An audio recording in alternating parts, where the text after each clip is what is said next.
Preview. Eric Thayer Reuters. These are not easy times for Mitch McConnell. The Senate Majority Leader's failure to pass health care legislation last month not only dashed the Republican dream of repealing the Affordable Care Act, but it exposed the fragility of his reputation as a brilliant tactician who could keep his caucus in line. McConnell is now under attack on multiple fronts. He has had to resist pressure from President Trump to change Senate rules and eliminate the legislative filibuster in response to the Obamacare defeat, a move that, as McConnell has gently reminded the president, neither has the votes to pass among Republicans nor would it have altered the result of the party-line healthcare bill. In Alabama, he has become an unlikely boogeyman in the Republican primary for a special Senate election to fill the seat vacated by Attorney General Jeff Sessions. Conservatives challenging McConnell's preferred candidate, the appointed fill-in Senator Luther Strange, have laced into the majority leader without abandon. Representative Mo Brooks, an anti-immigration hawk, has called his campaign a referendum on Swamp King Mitch McConnell and has vowed to oppose him as party leader if elected. Most tired of McConnell's failure, cowardice, and surrender, and so are you, a narrator in one Brooks TV ad intoned. Judge Roy Moore, the social conservative warrior who was suspended from his post as Alabama's Chief Justice, has adopted a similar strategy in his campaign. Urging Republicans to send McConnell a message, Moore attacked his D.C. slime machine and said he lied about repealing Obamacare in a recent ad. The ever-calculating McConnell has responded only indirectly to Brooks and Moore by pumping even more money into his super PAC, the Senate Leadership Fund, which is running ads assailing both of them and backing Strange. But McConnell threw an elbow in Trump's direction on Monday, telling an audience in Kentucky that the president had excessive expectations about how quickly things happen in the democratic process. He also repeated his criticism of Trump's Twitter habit. "I think it would be helpful if the president would be a little more on message," McConnell said. Though restrained in comparison with some recent GOP critiques of Trump, McConnell's words infuriated the president's allies.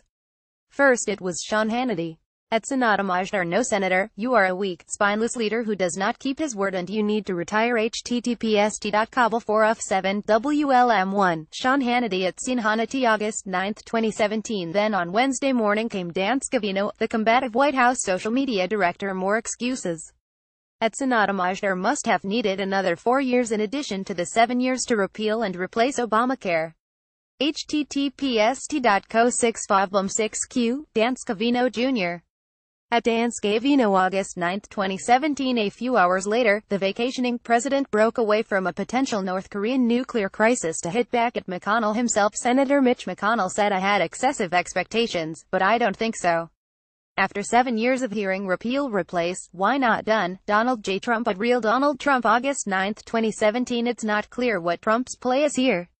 If he'd really wanted to go after McConnell, he could have endorsed one of Strange's challengers in Alabama. Each is vying for Trump's deep reservoir of support in the state by promising to support his agenda, even if that means standing up to McConnell. Brooks in particular has fans among the immigration hardliners in the White House, although Strange's campaign and McConnell's super PAC have highlighted his criticism of Trump during last year's election. But Trump did not endorse him, or more. Instead, he did McConnell a huge favor by tweeting his support for Strange on Tuesday evening, a day before going on the attack against the majority leader. The primary is Tuesday, and with polls showing the race up for grabs, there will likely be a runoff between the top two vote-getters, with the winner heavily favored to take the Senate seat in a state that Democrats have shown little sign of contesting. There's understandable angst and finger-pointing throughout the Republican Party over the failure of healthcare, but Trump's outburst at McConnell is perplexing at a time when both men are trying to regroup for a major push on tax reform in the fall. It's short-sighted in the sense that if the president wants to deliver on any of his key campaign promises, he needs Mitch McConnell and Senate Republicans, said Brian Walsh, a GOP strategist and former top aide at the National Republican Senatorial Committee. There appears to be no strategy behind these quips from the White House. Moreover, Walsh told me, any thought that Trump or his supporters could move against McConnell's leadership post is laughable. The fact of the matter remains that McConnell has a great deal of support in the Senate, and there's absolutely no serious movement within the conference to replace him, said Walsh, who worked for years as spokesman for Senator John Cornyn, the second-ranking Republican and a top contender to succeed McConnell when he retires. The votes would never be there, he said. It would never even be close. If McConnell is fazed by the attacks, he's not yet showing it.